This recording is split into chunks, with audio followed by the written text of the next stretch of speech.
Okay, so think back with me for a sec. Early 90s, maybe you're flipping channels, MTV's on, and bam, this sound hits you. Yeah. It's raw, like really unfiltered guitars, kind of gritty. It just felt different. Totally different. Not like the polished stuff that was dominating before. Exactly. It felt like it was speaking to, I don't know, this restlessness. That's kind of the vibe of a 90s alternative rock we're digging into. Mm-hmm.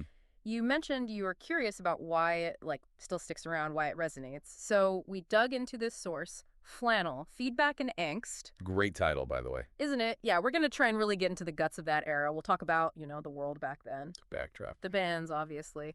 Some surprising little details, too, and maybe some ways to kind of reconnect with it all. Sounds good. Yeah. And it's interesting, like you said, the backdrop, the source material really emphasizes that this music didn't just appear out of nowhere. Right. You had the early 90s. I mean, so much going on globally. The Berlin Wall had just come down. Huge geopolitical shift. Right. The Gulf War, the internet kind of starting to make noise. It felt like old ways were falling apart, maybe. Yeah, like things were uncertain, but maybe also opening up. Exactly. A lot of uncertainty, but potential too. And that whole feeling, that sort of ambiguity really fed into the rise of alternative rock. Absolutely. And it wasn't like cooked up in some record company lab. Totally. It was this, real grassroots thing, starting small local scenes. Prologue Radio was huge. Oh, massive. And just like friends telling friends, you got to hear this band, felt way more real than some big ad campaign. Definitely. That authenticity was key. And then, boom, Nirvana. Yeah. Smells like Teen Spirit. Yeah. Just detonated. It really did. Suddenly this underground sound was just everywhere. And Kurt Cobain, it seemed like he almost stumbled into being the voice for like a whole generation trying to figure stuff out, reluctantly maybe. That reluctance is such a big part of it, I think. It ties into that whole anti-establishment vibe, Yep. Like the source talks about this desire for something that wasn't slick or corporate. People were hungry for something real, even if it was messy. Flaws and all. Exactly. And once Nirvana kind of kicked the door down, wow, this wave of bands came through and really cemented that sound. Oh, yeah. You had Pearl Jam, just huge, anthemic. Vader's voice, yeah. And Soundgarden, heavier, more complex, maybe.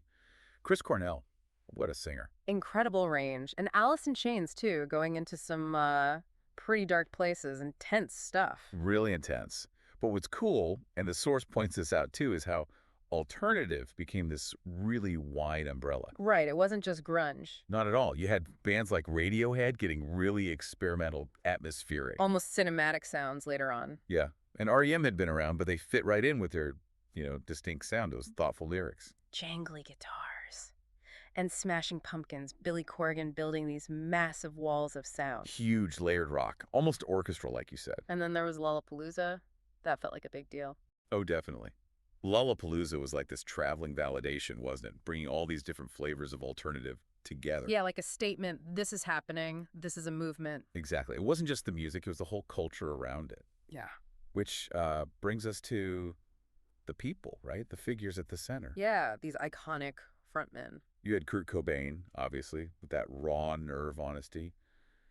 Eddie Vedder's intensity on stage. Broadly captivating. Chris Cornell's power. Tom York with that kind of ethereal, haunting thing he does. Yeah. They connected so deeply, I think, because you felt their struggles were real. It resonated. Absolutely. Their personal stories definitely seem to mirror what a lot of listeners were feeling. And talking about key figures, Kurt Cobain's death in '94, man, that just felt heavy. Oh, huge. A real gut punch. Like you said, it wasn't just losing a musician, it felt like a turning point for that whole initial grunge wave. Yeah, like the end of a chapter maybe forced some kind of reflection. It did. Yeah. But what's really interesting is how the genre didn't just vanish. Yeah. It evolved. Right. And the source highlights Radiohead's OK Computer in '97 as a big moment there. Oh, absolutely. That album felt like something else entirely. Yeah.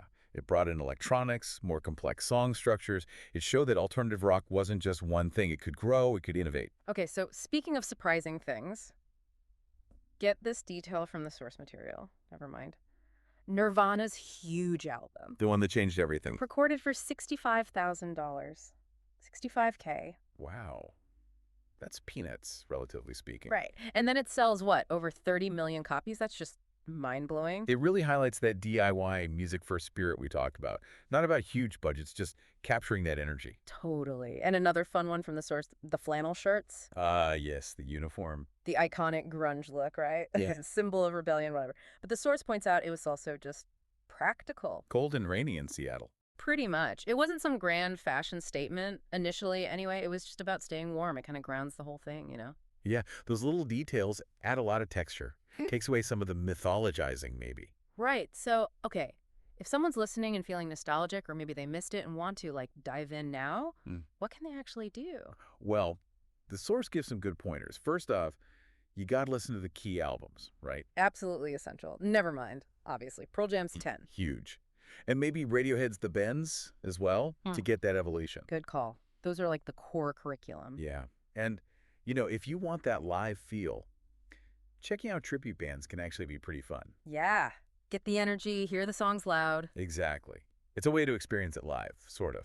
And for the backstory, documentaries are great. Hype is a classic for the Seattle scene. Oh, yeah. Hype is essential viewing.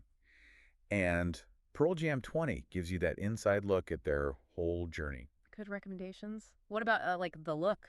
Huh. Well, you could hit up a thrift store. Flannel and ripped jeans. Why not? It's comfy. And weirdly, kind of back in style in some ways. True. And maybe the easiest thing, just make a killer playlist, right? Your own personal 90s alt-rock mix. Definitely. Curate your own angst. Ah, love it. Okay, stepping it up a bit. Hmm. Any slates more out there ideas? Well, if you're feeling social, maybe throw a 90s party. Oh man, full-on theme night. Music, fashion.